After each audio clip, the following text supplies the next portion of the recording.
Hi guys, welcome to SR vlogs.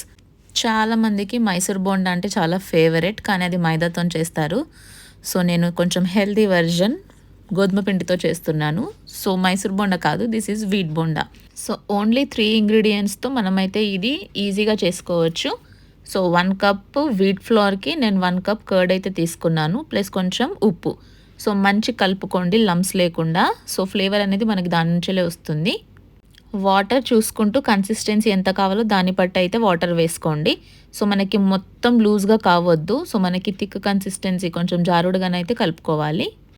Lumps లేకుండా కలుపుకోండి, so that మనకి లోపల మంచిగా ఉడకాలి కాబట్టి. సో మనకి ఈ కన్సిస్టెన్సీ వస్తే చాలు. సో నేనైతే ఒక 1 అవర్ అయితే ఫ్రిడ్జ్లో పెట్టేస్తున్నాను. సో 1 అవర్ తర్వాత అయితే మనం ఆయిల్ వేడి చేసుకున్నాము. పిండి రెడీగా ఉంది. సో ఇదైతే పల్లి పచ్చడి చేశాను. సో రాజ్మా కట్లెట్ అనే షార్ట్లో ఈజీగా పల్లి పచ్చడి కూడా చూపించాను. Go and watch that one.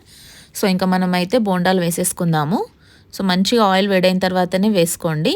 So మనకి కలర్ అనేది మంచి గోల్డెన్ బ్రౌన్లోకి వస్తేనే మనకు అది లోపల కూడా పిండి ఉడుకుతుంది. సో మంచి కలర్ వచ్చిన తర్వాతనే మనం అయితే తీసుకోవాలి. సో 1 బై 1 అయితే మంచిగా ఫ్రై చేసేసుకోండి. సో చూడండి, ప్రెస్ చేస్తే కూడా మనకి మంచి సాఫ్ట్గా కనిపిస్తుంది కదా. సో మనకైతే మంచి ఎమ్మీ వీట్ బోండా అయితే రెడీ అయిపోయింది. చాలా క్రిస్పీగా అండ్ సాఫ్ట్గా అయితే వచ్చాయి.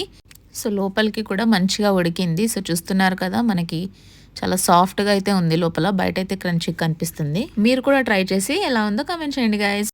Do subscribe and like the channel.